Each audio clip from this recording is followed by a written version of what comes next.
Oi, minhas amigas, tudo bom com vocês? Eu sou a Agatha, sejam muito bem-vindas ao meu canal!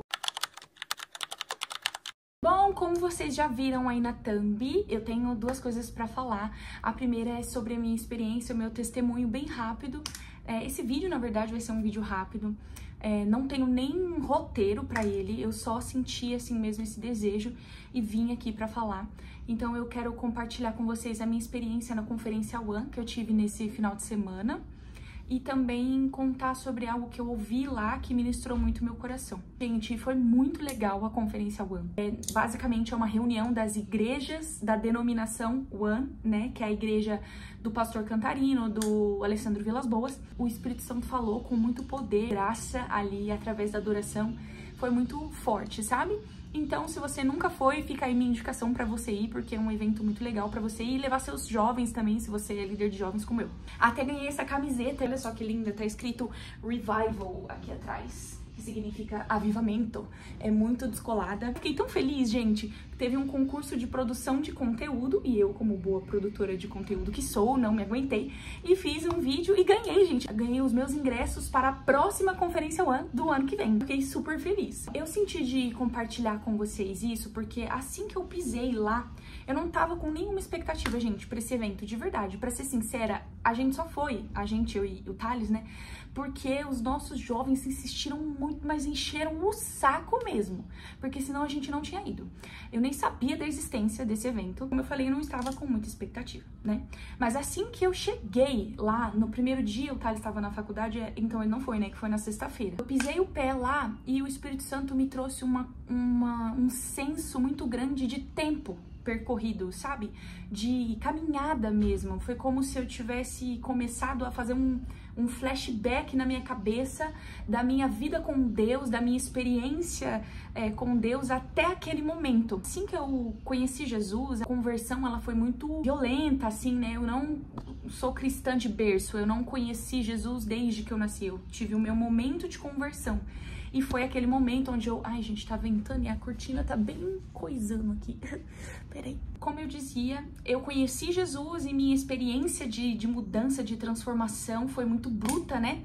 E logo em seguida, eu fui abençoada pelo Ministério de Jovens, né, na época, pra ir pra um evento de jovens que se chamava Confra Jovem, que era em Minas Gerais, né? Eu não sei se é não sei se é um evento organizado pela Igreja da Lagoinha, ou não sei, alguma coisa assim. Primeira vez que eu fui num evento tão grande, eu não estava acostumado com movimentos eclesiásticos, com eventos de igreja.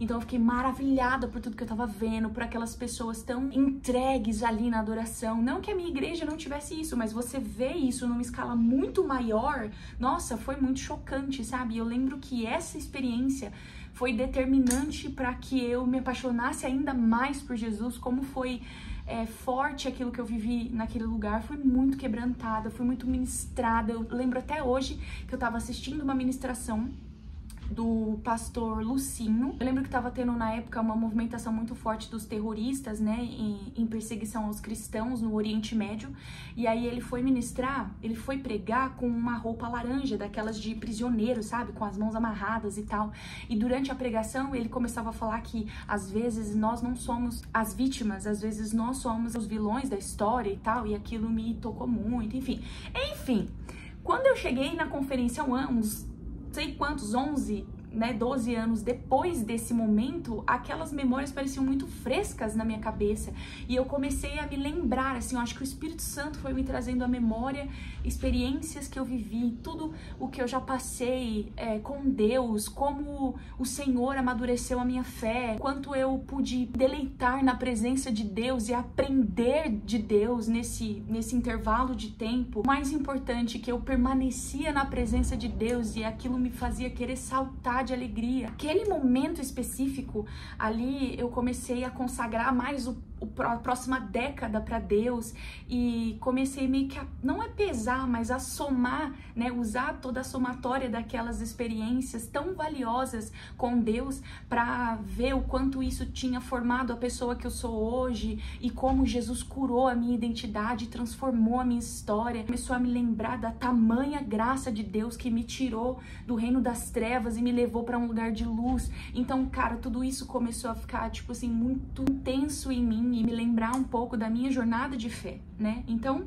ponto. Sim, eu contextualizo como que o Espírito Santo estava ministrando no meu coração até aquele determinado momento. A gente tá ali na adoração, tá, um monte de coisa. Teve uma hora específica no segundo dia que eu vi, gente, eu fiquei chocada na hora que eu vi aquilo. Uma Bíblia.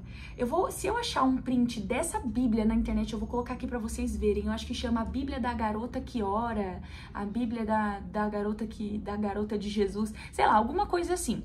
Se tiver a foto, eu vou pôr aqui, assim, ó. Então, eu vi uma Bíblia dessa na cadeira, na fileira que tava atrás de mim. O Espírito Santo já tava falando comigo sobre a minha jornada até aquele momento, né? E tudo que Deus tinha me ensinado e o privilégio que era viver o que eu tava vivendo, enfim. Aí, quando eu vi aquela Bíblia, eu me lembrei de assim que também eu conheci Jesus. Eu ganhei aquela Bíblia de presente num amigo secreto que teve na minha igreja. E eu lembro até hoje que foi a Pri que me deu aquela Bíblia. Hoje nós não temos mais muito contato, mas Pri, se um dia você ver esse vídeo, muito, muito obrigada, porque você foi um instrumento poderoso de Deus na minha vida. Eu queria chamar a atenção nesse momento para você perceber junto comigo como é importante o papel de mulheres mais maduras no ministério de outras mulheres, sabe? Como é necessário e valioso que mulheres incentivem mulheres. Você pode ser a moça que está sendo incentivada agora, você pode ser a mulher forte que está incentivando outras mulheres agora. E isso é um empoderamento feminino valioso e eterno. É maravilhoso você pensar sobre como é quando uma mulher deposita esse tipo de herança na sua vida. Cara, isso é poder de Deus. Isso é poder de Deus. E eu creio muito na voz profética feminina. Eu creio muito no ecoar de mulheres nessa geração que vão criar filhos e vão ser homens e mulheres fortes nos valores de Cristo, sabe? Que vão revelar a pessoa de Cristo, que vão dar glória a Deus e que vão trazer um grande avivamento para a nossa nação, para a nossa geração. Então, como é importante o papel da mulher na vida de outras mulheres e na igreja de Cristo. Lembro que na época, quando eu ganhei a Bíblia, gente, eu fiquei, tipo assim, eu queria uma roupa, sabe? Eu queria uma outra coisa. E eu fiquei, legal, uma Bíblia, sabe? Aquela pequena Bíblia, porque ela é pequenininha mesmo, tá? Responsável pelas primeiras experiências que eu tive com o Espírito Santo, de libertação, meu deleite pessoal com a pessoa do Espírito Santo, sabe? A minha perspectiva única do que Deus estava fazendo, do que eu estava vendo, da fonte que eu estava bebendo em Deus, e aquela Bíblia foi responsável por aquilo, sabe? E olha só como o Espírito Santo é cabuloso, cara. Mesmo momento que eu olhei pra trás, que eu vi a Bíblia e comecei a refletir sobre isso, eu já tava muito quebrantada ali, era tipo um intervalo de uma ministração pra outra, é bizarro assim, nem tava tendo ministração de nada. A minha sogra me chamou, ela falou, isso aqui é pra você. E aí ela me deu um livro, Fábio Coelho, se chama, acho que O Levantar de uma Voz Profética. Ai, gente, eu sou péssima de memória. E eu só li o prefácio do livro até agora, que é da Nívia Soares. Mas eu vou também deixar aqui o print se eu achar, tá bom? E na hora que eu vi que tava falando sobre uma voz profética feminina, aquilo me fez saber, assim, que o Espírito Santo estava trazendo como um selo para uma nova fase do meu ministério. Foi muito forte aquela consciência dentro de mim sobre o que o Espírito Santo estava ministrando, sabe? Minha sogra, ela é minha pastora, né? Ela é pastora do Ministério de Jovens, que eu trabalho junto. Então, aquele momento me fez pensar sobre Deus estar apostando no meu ministério mais uma vez, como ele apostou lá no começo, quando eu fui abençoada. Eu não tinha condição nenhuma, gente, eu sempre fui pobre, eu não tinha condição nenhuma de ir no Confra Jovem. Então, eu fui abençoada naquele momento, aí eu fui abençoada de novo numa nova fase, com uma maturidade diferente, experimentando coisas diferentes, né, trabalhando de maneira diferente, enfim, tudo diferente, porém com o mesmo Deus que continua incentivando o meu chamado, acreditando no meu ministério e depositando palavras verdadeiras, palavras de vida na minha vida, sabe, na minha identidade. Aquilo foi muito importante pra mim, cara, e eu queria compartilhar isso porque, eu achei muito legal, e eu acho muito legal como o nosso Deus é um Deus que trabalha com fases. Então é isso. Eu não sei exatamente qual é a fase que eu vou viver ou que eu estou vivendo agora. Eu sinto que a nossa casa está passando por um momento de transição, né, no nosso ministério, mas não sei dizer pra vocês, sabe, pra onde a gente vai, o que vai acontecer, o que Deus vai fazer, não sei. Eu sei que eu tô aí no rio de Deus, o que Ele quiser, nós estamos querendo também, tá bom? Agora vamos lá. o que eu queria compartilhar com vocês, gente, que eu falei, cara, isso aqui me pegou demais, na verdade, e eu levei, assim, ó, 3 lapadas na cara. O pastor Fábio Coelho, do Dizoscope, estava ministrando no sábado de manhã, e ele falou sobre crises ministeriais, a pessoa ter dificuldade para entender o próprio chamado, a própria missão, o próprio propósito de vida. Então ele estava falando sobre como isso atinge a nossa geração, como é difícil muitas vezes de lidar, o que isso biblicamente pode nos ensinar, enfim, um monte de coisa. E aí, ele, em determinado momento, ele falou sobre as 10 virgens prudentes. E ele falou que o que aconteceu é que aquelas mulheres, elas sabiam tão bem o que elas tinham que fazer, qual era o chamado específico delas, que quando aconteceu de outras mulheres, né, outras noivas virem até elas para pedir pelo azeite, a resposta delas foi não. Isso foi o que me pegou. Ele falou assim: o não é o novo profético. O tempo profético muitas vezes é ativado na nossa vida por meio do não. A pessoa que está vivendo um tempo profético na sua vida sabe muito bem como dizer não. Isso me chamou muita atenção, porque eu, pessoalmente, tenho muita dificuldade de falar não, cara, muita. Sabe, eu penso, não, eu consigo ajudar, eu vou dar conta, eu vou... E não é tipo a dificuldade porque, eu tenho medo de ferir o coração das pessoas, eu não quero parecer isso, parecer aquilo. Não, é porque eu realmente acho que eu vou conseguir, sabe? Eu realmente acho que se eu me apertar um pouco mais ali, eu fizer não sei o que, vai dar, sabe? Eu sou meio, não posso dizer workaholic porque não é a palavra, mas é sem noção mesmo, eu acho, sabe? De até onde dá pra ir, até onde são condições saudáveis pra trabalhar. E às vezes isso pode ser considerado como paixão, como primeiro amor, como não sei o quê, mas isso também é considerado pelo Espírito Santo ou por Deus mesmo, que é o nosso Criador, como falta de maturidade, como desespero, como necessidade de aprovação. Então isso é muito sério. Você não saber dizer não é muito sério. O pastor falou sobre o profético também ter a ver com saber falar não. Isso me chamou muita atenção, porque é uma dificuldade que eu tenho e eu vou precisar amadurecer isso na minha fé.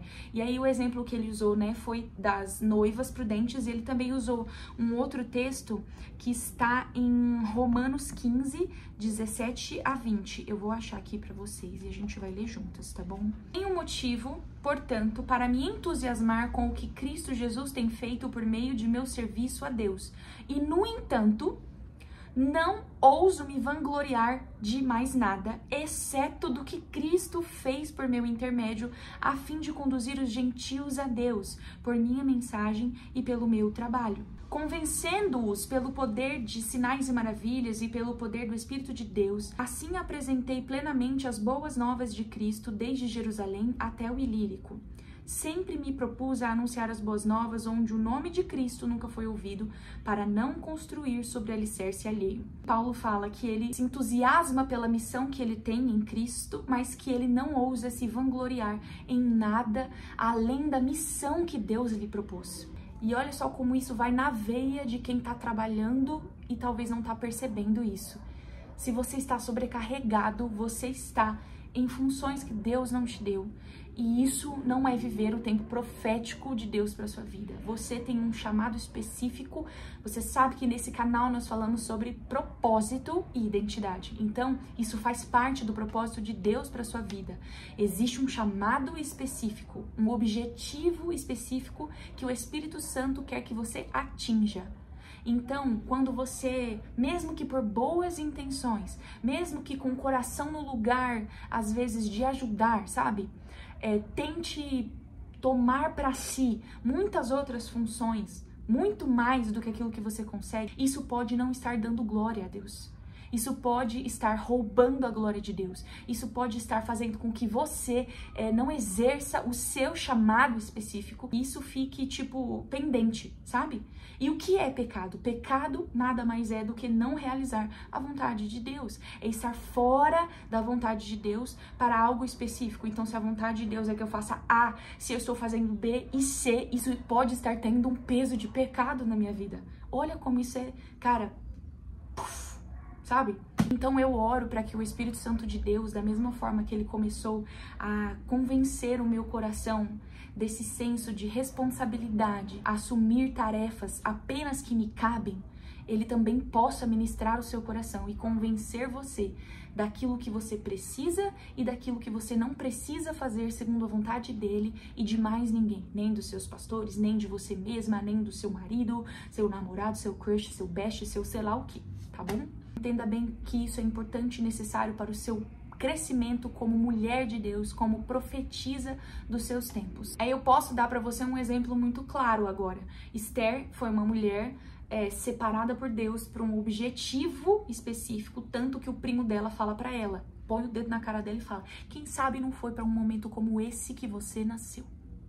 E se ela estivesse ocupada demais cuidando da limpeza do palácio? Não parece uma boa intenção? Porém, ela não estaria prestando atenção naquilo que era necessário para o tempo dela. Ela era uma chave que precisava ser virada. Você, no lugar que você está, é uma chave que Deus vai usar para virar algo, para fazer algo acontecer. E você precisa estar especificamente, cirurgicamente, no lugar que Deus te plantou. Amém? Não se vanglorie em nada além da missão que Deus te deu. E ainda para arrematar essa palavra profética para o seu coração, em Atos 16, versículos 9 e 10, Paulo queria ir para um lugar, eu acho que é Betínia, se eu não me engano, tá? O lugar que ele queria ir. E aí o Espírito Santo impede eles de irem para aquele lugar. Então eles até tentam, mas não conseguem. Calma aí, vamos ler. Uma súplica da Macedônia é o nome. Em seguida, Paulo e Silas viajaram pela região da Frígia e da Galácia, pois o Espírito Santo os impediu de pregar a palavra na província da Ásia. Então, chegando à fronteira da Mísia, tentaram ir para o norte em direção a Bitínia. Ah, era isso mesmo, tá vendo? Mas o Espírito de Jesus não permitiu. Assim, seguiram viagem pela Mísia até o porto de Troade. Paulo, superpower, tava querendo ir para um lugar, sabe? Um homem super usado por Deus. Ele tava querendo ir para um lugar e a intenção era boa, era pregar o evangelho de Cristo naquele lugar.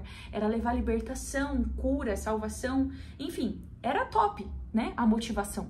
Mas ainda que fosse a motivação, uma motivação boa, não era o tempo de Deus, não era o ambiente certo, não era a vontade de Deus. E se aquilo que você está tentando fazer, ainda que pareça a Madre Teresa de Calcutá em pessoa, de tão boa intenção, se isso não é da vontade de Deus, não vai glorificá-lo. E você precisa ser capaz de dizer não. Sabe? Você talvez esteja sendo comissionada para muitas coisas, né? As pessoas vêm, ó, faz isso que eu preciso, faz aquilo, tal, você é cheio de dom, você tem um monte de coisa, Deus vai te usar, vamos fazer aqui, vamos fazer ali, vamos fazer ministério A, ministério B, não sei o quê. Saiba dizer não, porque isso é necessário para você. Isso é necessário para sua maturidade espiritual, para sua saúde espiritual. É necessário para que a sua vida dê glória a Deus e unicamente a Deus. Bom, eu acho que é isso, minhas amigas. Essa é a mensagem que eu tenho para vocês. Espero que vocês tenham gostado desse testemunho, que vocês tenham gostado dessa palavra profética. Se você também tem dificuldade para dizer não, comenta aqui embaixo alguma coisa. Por favor, não me deixa sozinha, não me deixa abandonada. Se você também tem dificuldade para dizer não, mas você encontrou uma estratégia em Deus que te ajuda a ter noção sobre seu senso de propósito, se você deve ou não falar não para alguma coisa, coloca aqui embaixo qual é a sua estratégia, porque eu preciso muito saber, eu preciso aprender e desenvolver essa parte da minha vida. Por favor, seja nossa amiga e não esconda de nós. É sempre um prazer passar esse tempo aqui com você, menina. Um beijo no seu coração e até o nosso próximo vídeo.